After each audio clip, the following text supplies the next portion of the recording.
2024, at least the very beginning of it, will be known as the crypto coin bull run, first one since 2021.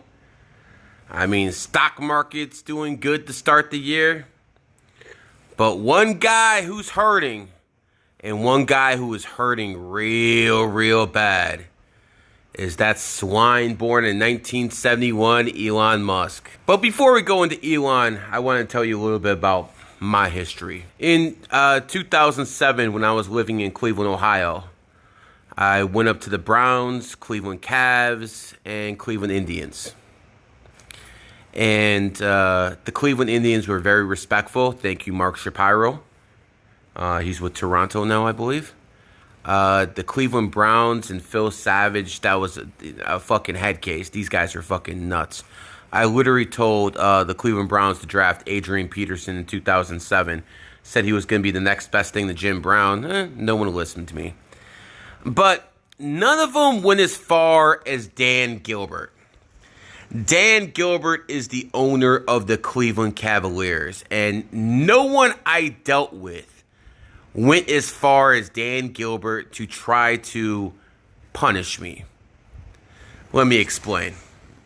2007, me and him had email exchanges. He basically promised me he'd do something if something happened. Once Gilbert Arenas got injured, he basically went back on his word and called Cleveland Cavalier security Howard Cross on me, and I was effectively barred from the Cleveland Cavs arena. I didn't step foot inside that arena again until 2015, when my Golden State Warriors took the title from this fucking son of a bitch. Now, what happened? You guys can go on YouTube and Google Gary the Numbers Guy, Dan Gilbert, and you're going to hear recording from 2010. This is 3 years after my initial conversation with Dan Gilbert. I was a local celebrity in Cleveland, Ohio, and Dan Gilbert basically called in the radio station in 2010 when I said LeBron James was leaving Cleveland. Now, most people said he was not going anywhere. Most people said he was staying in Cleveland. And when I went on the radio and I said he was gone, people started panicking. So much so that the owner of the Cavs, Dan Gilbert, actually called in and started saying, I'm wrong. He's going to light up like Vegas. Again, you can Google that on YouTube. It is Gary the Numbers Guy, Dan Gilbert. You'll see it right there. Anyways, what happened is after I was proven right a couple weeks later and Dan Gilbert basically was made a fool of in the media, well, he called my boss at the time. His name was Belfie, a liberal sack of shit, but he was my boss at the time. I worked for a place called Cleveland Sports Talk. Cleveland Sports Talk. It was an internet radio station, and I was the #1 person on that radio station with the best ratings. I mean, you want to go back and hear where all this mouthpiece and all this stuff came from. It was right there. And what happened was, after I made a fool of Dan Gilbert called up Mr. Belfie and said, listen, if you want your credentials to go see the Cavs as a member of the press, you're going to have to fire Gary. Well, I can't blame Mr. Belfie for that one. You know, if he was put in the tough position, and what happened? He got me fired. Well, I went on the Cleveland radio and just blasted Dan Gilbert. He can't really do anything about that because the guy who was running the top radio show on that channel was named Mike Trevisano, R.I.P. And he basically let me go on and say whatever I wanted because I was great radio. So basically, I'm out of a job. I don't have money. I have a little bit of popularity. I have to decide, how the fuck am I going to get even with this billionaire? I mean, I don't have the money to do anything with him. Can't really physically do anything. How am I going to get back at this piece of shit? Well, I came up with an idea. And starting in 2011, I started going to Las Vegas for NBA Summer League. And I started going up to GMs and coaches and all that stuff. Because, with the NBA, during the Summer League, you can actually go up to these guys. You're not going to do that at the Pro Bowl. You're not going to do that at the baseball combine. You're not going to do it in any other sport. But in the NBA, you can actually go out to these people in Vegas. They're right there, and you can start talking to them.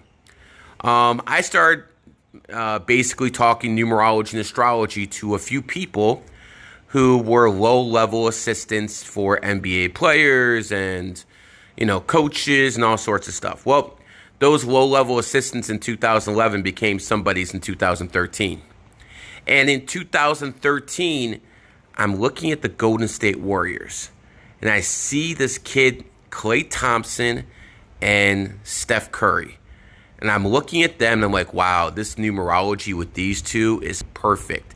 They just need one more piece. One more piece. And that piece was Andre Iguodala. Those people in 2011 who I kept talking about numerology and astrology, well, they worked for Andre. And by 2013, I had pull. So they convinced Andre to go to Golden State instead of Memphis. And the GM of the Warriors at the time, the NBA logo, Jerry West, who is a mentor to the people I started talking to and convincing numerology is real and who's our GG33 members now, they made it happen. Andre Iguodala was traded and he signed with the Golden State Warriors in 2013. In 2015, it was Golden State and my hometown Cleveland Cavaliers. Can you imagine I'm banned from their arena, but the Golden State Warriors are the ones giving me tickets to get in? I'm not kidding you. That's how it basically went. And Andre Iguodala ended up winning the MVP in 2015. The Warriors beat the Cleveland Cavaliers. And all those emails I sent to Dan Gilbert, basically, motherfucker, I cost you a championship. That's how I got even with a billionaire who got me fired. I cost him multiple titles. Yes, the Cavs won in 2016, just like I said they would. But, by the way, I took a lot of heat from my guys in Golden State for doing that. But 2017, 2018, they took more titles away from the Cavs. People can say this right now. LeBron James is 4-6 in the NBA Finals. If it wasn't for me, he'd most likely be 7-3 in the NBA Finals and be known as the GOAT. And LeBron, it wasn't personal, brother. I was getting my revenge against Dan Gilbert. And Dan Gilbert basically lost 3 championships. Not only that, I hexed him. He caught a stroke and his kid died. Now, a lot of you guys would be like, whoa, what the f-? But did I f- with this man? No. I just basically stated fact. LeBron James was leaving Cleveland, and he got me fired for being right. So I don't feel sorry for the son of a at all. That was the first billionaire who f- with me. That was the first one. A couple others have been gone and go throughout the years. But then came Elon Musk. Elon Musk personally blocked this Twitter account a long time ago. Elon never liked me. When that swine bought Twitter, I knew eventually I'd be gone. It doesn't matter if it's the right-wingers running this or left-wingers. No one likes a truth-sayer, especially one like me who does not give a f-. So what happened is I knew eventually at some point I get suspended on Twitter. Like at first I thought maybe, it was one of those 1-2 day suspensions. I get my account back. I went to numerous people who are very high up at Twitter, and they basically got many people unblocked, many people's accounts reinstated. I paid them, and then they returned all my money. Nothing was stolen from me. I didn't get played. They were actually men of honor.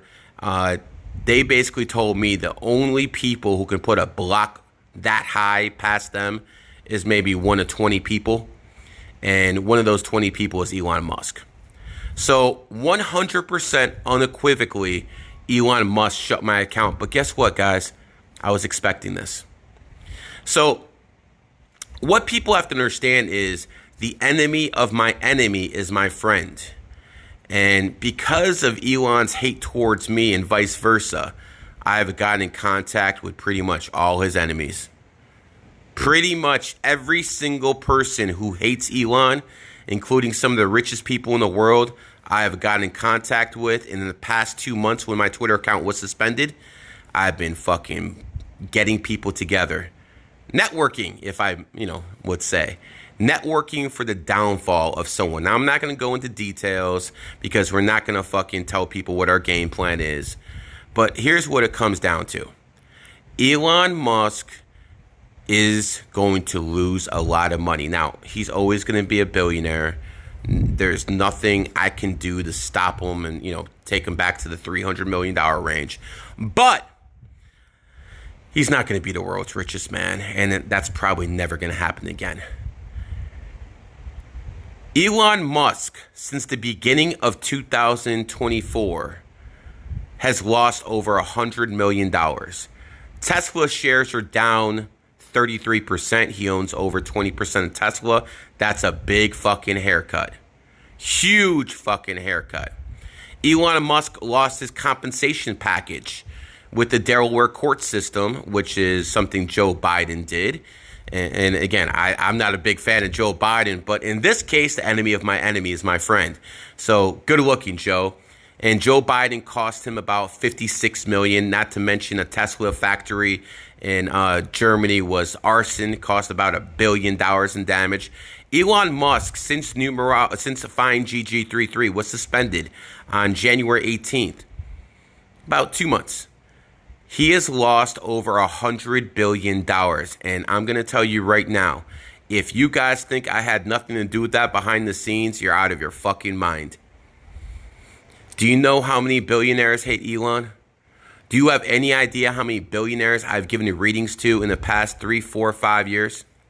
Especially in the past year. They all come to me. I mean, who else is going to afford me? I charge $2,000 for fucking 45-minute reading. Who else is going to afford me?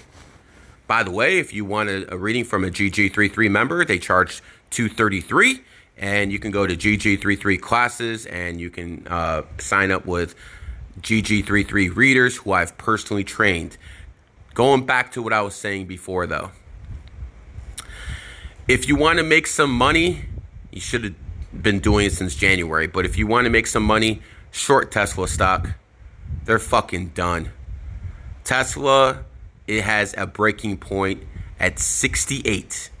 If the shares go below 68, Elon will either lose Tesla or he'll be forced to sell X to raise capital to save Tesla.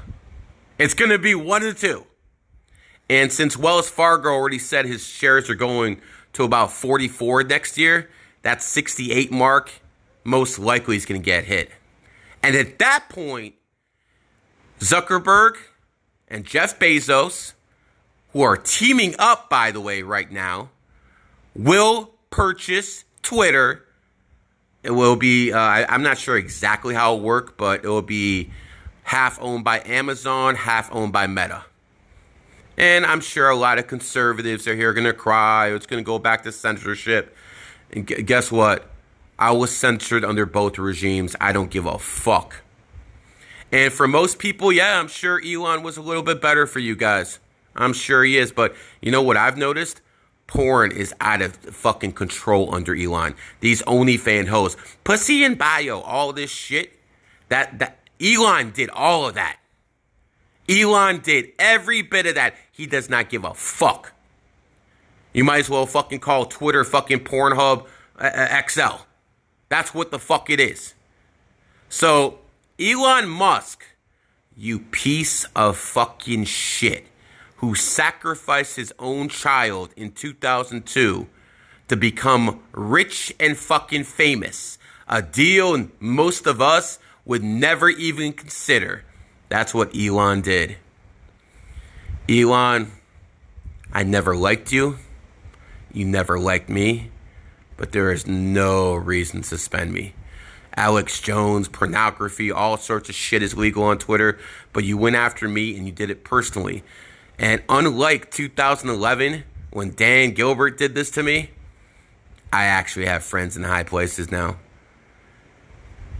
And it's not so much that they like me or they're all, basically like, oh yeah, Garrett, we're going to get this guy back for you. It has nothing to do with that.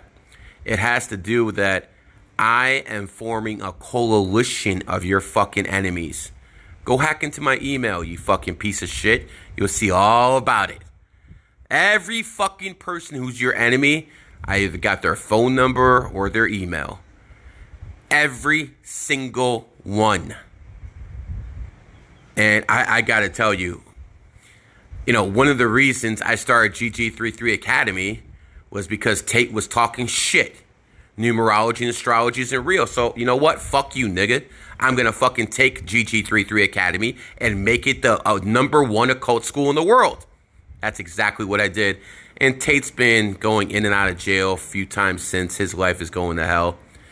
He will never be the influencer he once was. And what does Dan Gilbert, Andrew Tate, and Elon Musk all have in common? They all fuck with me. There's 3 ways to fight a war. Politically and with money is one of them. I can't match people like that. A lot more people have a lot more money. I mean, I don't even have it a fucking $1 billion. I'm not even close to a fucking $1 billion. I'm in the 1%. I'm in the 0.1%, but I'm nowhere near $1 billion. So I can't match people like that. The other way to do it is physically. Fighting. Now, to all the haters on Twitter who talk shit, I beat the fuck out of 85% of you, even at my age. But, let's face it, I'm not going hand-to-hand combat with Tate or fucking Elon Musk bodyguards, so that's a no-go either. And then there's the last one. And the last one is the most potent. It's spiritual warfare. All of us go to sleep. All of us dream. And when that happens, all of us are susceptible to certain things. Elon, you fuck with the wrong person. By next year, you're not even going to be in a 100 million club anymore. It's either going to be Tesla, SpaceX, or Twitter. You're giving up one of them. You fucking miserable piece of shit. I want you to know this, Elon. Suspend this account. I don't give a fuck. You have an enemy for fucking life.